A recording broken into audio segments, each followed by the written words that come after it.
အားလုံးမင်္ဂလာပါဒါ23ရင်အတွက်နော်23ရင်အတွက်အဲ့မှာသူဖြစ်စဉ်လေးက89ခုနှစ်မှာ4နောက်ပိတ်က4နောက်ပိတ်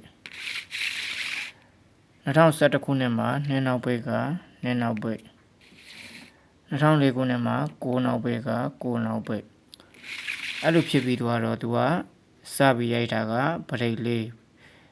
အောင်မှာပရိတ်9ပုံတည်ရိုက်တယ်ရိုက်ပြီးတော့ပရိတ်9လို့ရိုက်တယ်အဲ့ဒီပရိတ်9ကပြန်ကြမယ်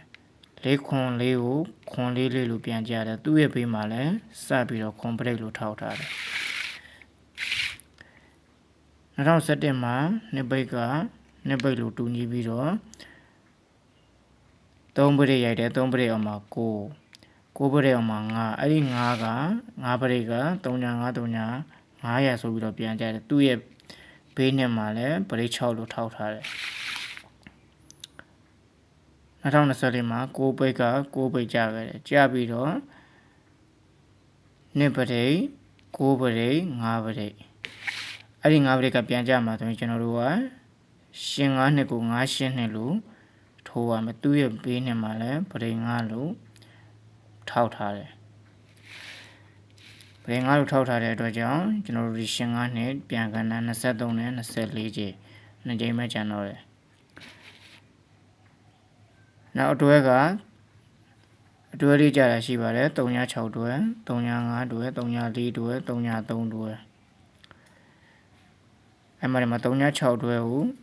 6916 35ဆိုတော့9265 34ဆိုတော့9354 33ဆိုတော့454မှာ3ဆိုတော့433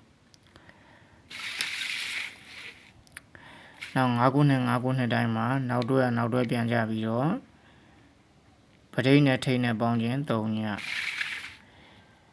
နောက်တွဲပြန်ကြပြီးတော့ပရိတ်နဲ့ထိတ်နဲ့ပေါင်းခြင်း3ညနောက်တွဲပြန်ကြပြီးတော့ပရိတ်နဲ့ထိတ်နဲ့ပေါင်းခြင်း3ည